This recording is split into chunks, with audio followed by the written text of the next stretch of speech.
जंगल है। ये वन बहुत ही खतरनाक है। ये ताड़का राक्षसी यही कहीं पर रहती है। बहुत भयानक राक्षसी है।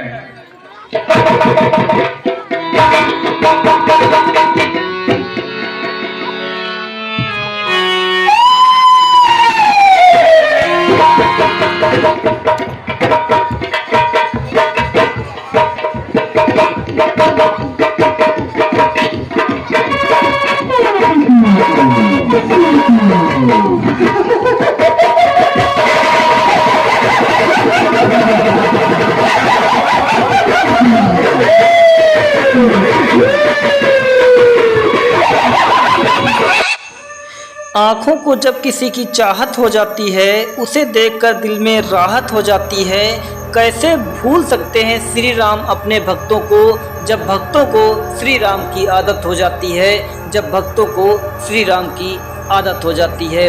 हेलो दोस्तों, एक बार फिर मैं अपने चैनल आर के मौर्य ब्लॉग्स में आप सभी का स्वागत करता हूं। जैसा कि आप लोग देख रहे हैं, श्री रामचंद्र वनवास में भटक रहे हैं और भटकते समय उनकी मुलाकात एक राक्षस से होता है और वो राक्षस इतना भयानक था कि श्री राम को अपने बाण उठाने पड़े थे। तो आइए आपको ले चलते हैं रामायण की ओर। एक बात इतिहास में फिर दोहराना चाहता हूँ, श्री राम की यह कहानी आज पूरे भारत देश में भव्य रूप से देखी जा रही है और आपके सामने आज उसी पक्ष का एक रामलीला लेकर के आए हैं। तो आप लोग वीडियो को देखते रहिए और रामलीले का आनंद लेते रहिए, क्योंकि यह श्री रामचंद्र की कहानी है और श्री रामचंद्र अपनी कृपा सभी के ऊपर बनाए रखेंगे, ये हमारा विश्वास है। तो आइए चलते हैं रामलीले की ओर।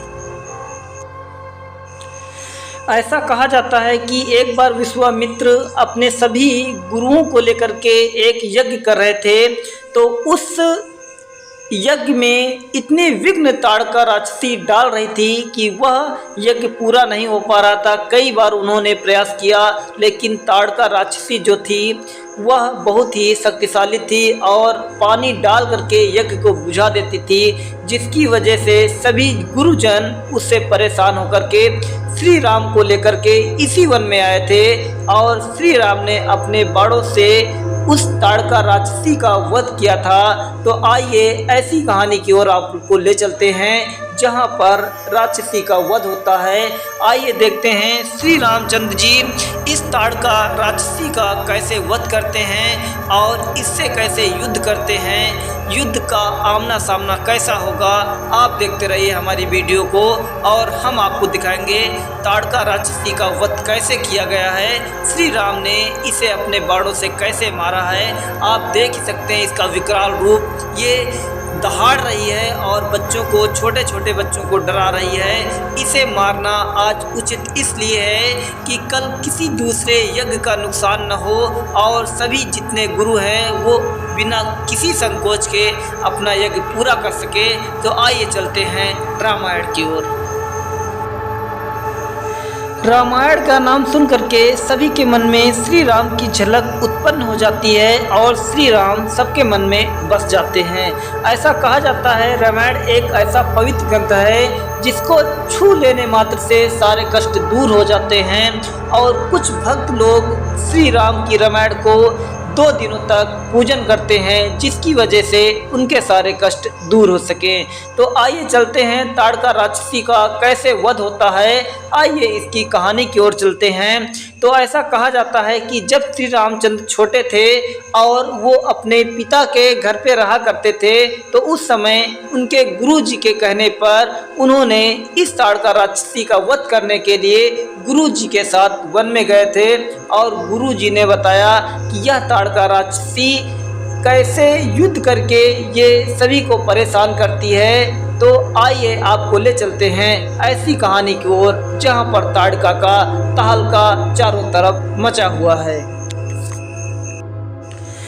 ताड़का राक्षसी का वध होने से पहले हम लोग जान लेते हैं कि रामलीला पूरे भारत देश में भव्य रूप से क्यों मनाया जाता है। तो आपको बता दें, बुराई पर अच्छाई की जीत का यह रामलीला प्रतीक है, क्योंकि यह विजयदशमी के दिन मनाया जाता है। ऐसा कहा जाता है कि दशहरा के दिन श्री राम ने रावण का वध किया था और असत्य पर सत्य की जीत हुई थी, इसीलिए भव्य रूप से पूरे भारत देश में दशहरा मनाया जाता है। मेहनत करने वालों को ये मत सिखाओ कि क्या सुकून होता है। मेहनत करने वालों को ये मत सिखाओ कि क्या सुकून होता है। वे चुनौतियों से डरते नहीं जिनमें जीत का जुनून होता है, जिसमें जीत का जुनून होता है। जब श्री रामचंद्र ने इस ताड़का राक्षसी का वध किया था तो उनके अंदर एक शक्तिशाली पावर थी, जिससे उन्होंने अपने बाणों से, अपने गुरु की विद्या से उसका वध किया था।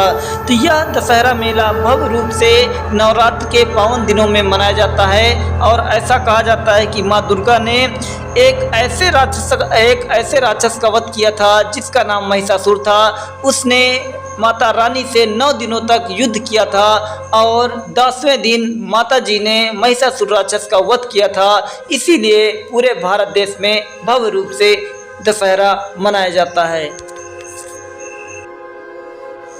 जिस समय श्री राम ने ताड़का राक्षसी का वध किया था उस समय लक्ष्मण भी उनके साथ थे और उनके गुरु भी उनके साथ थे। लेकिन ऐसा कहा जाता है कि जब ताड़का राक्षसी का वध हुआ था तो वहाँ के जंगल में पूरा सन्नाटा छा गया था और देवताओं ने श्री रामचंद्र के ऊपर फूल बरसाए थे, क्योंकि ऐसा माना जाता है कि पृथ्वी पर ऐसे राक्षसों का वध होना निश्चित था, क्योंकि ये सारे राक्षस सभी गुरुओं का असम्मान करके उनके यज्ञ को भंग कर देते थे।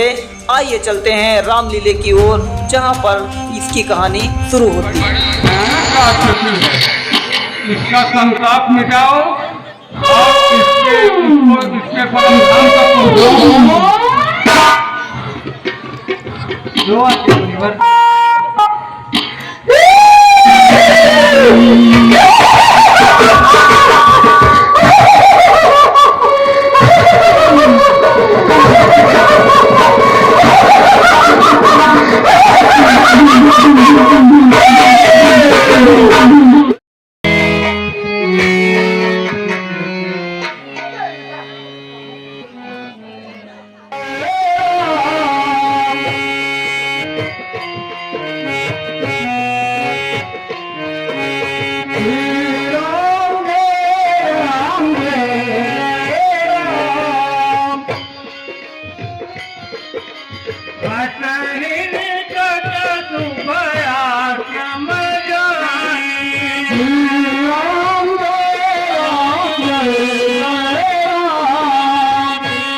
मंगलम पुंडरीका प्रदीप मिश्रा जहाँ कहीं भी हो मंच के पीछे आने का कष्ट करें। प्रदीप मिश्रा जी।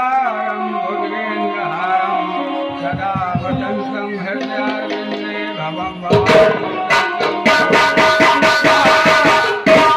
ओम कर्पूरगौरम करुणावतारम संसारसारम भुजगेन्द्रहारम सदा वसंतम हृदयारण्ये भवं भवानि कैकं नमामि। ओम जयंती मंगलाकाली भद्रकाली कपालिनी धात्री स्वाहा सदा स्वाहा।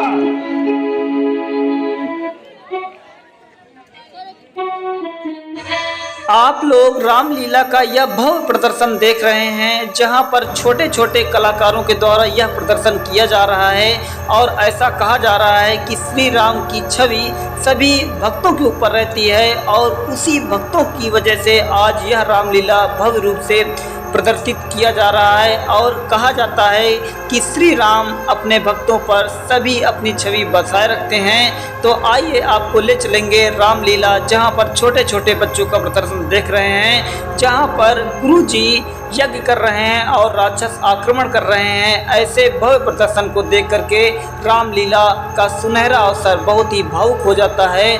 तो आप देखते रहिए ऐसे शुभ अवसरों को और हम आपको ले चलेंगे रामायण की ओर, जहां पर श्री रामचंद्र ने इन राक्षसों का कैसे वध किया था और कैसे उनकी कहानी पूरे भारत देश में, पूरे विश्व में फैल गई थी। तो आइए आपको ले चलते हैं राम की कहानी की ओर, जहां से अयोध्या की कहानी शुरू होती है।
हुए आप लोगों को भगवान के दर्शन कराने का पूर्ण प्रयास करेंगे।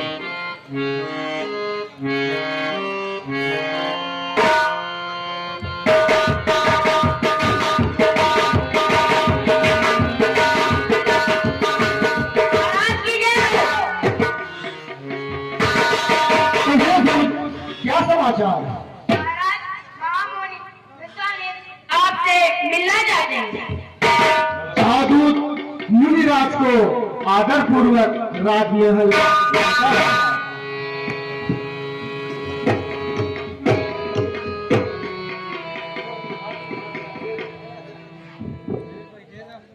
कहिए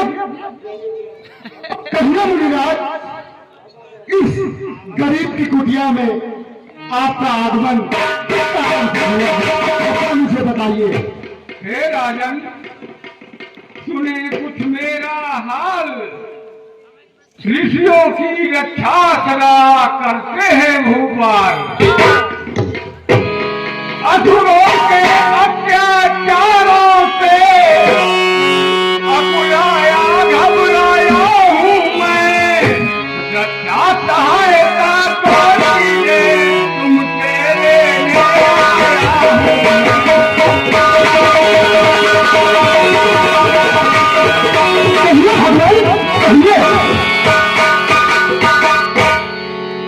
हे राजन, तुम अपने पुत्र राम लक्ष्मण, हे राजन, तुम अपने पुत्र राम लक्ष्मण को सौंप मुझे सेवकों को।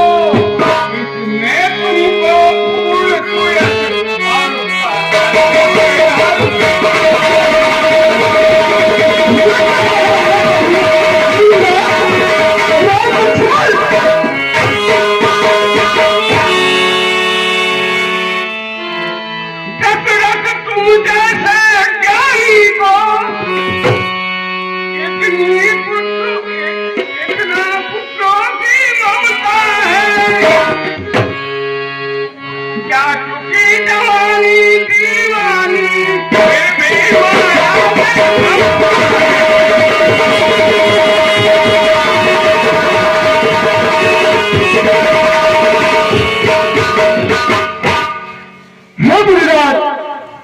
आपने ये क्या मांग लिया प्रभु?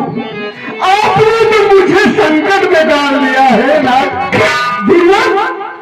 ये देखिए तो मुनिराज क्या मांग रहे हैं। मेरे नाम लिखो।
विद्या शिक्षा योग्यता कर्म धर्म और रामचंद्र की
राक्षसी है, इसका संताप मिटाओ और इसके परम धाम तक पहुंचाओ।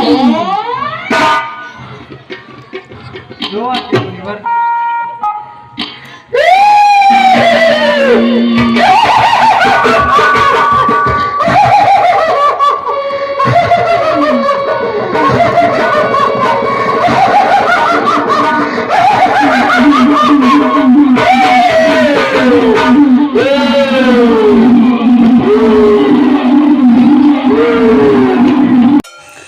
आप लोगों ने देखा श्री रामचंद्र ने इस राक्षसी का वध करके इसका अंत कैसे किया है। यदि आपको श्री राम की कहानी पसंद आई है तो इस वीडियो को लाइक करके जरूर जाइए। लास्ट में कमेंट में जय श्री राम लिखना न भूले। श्री राम।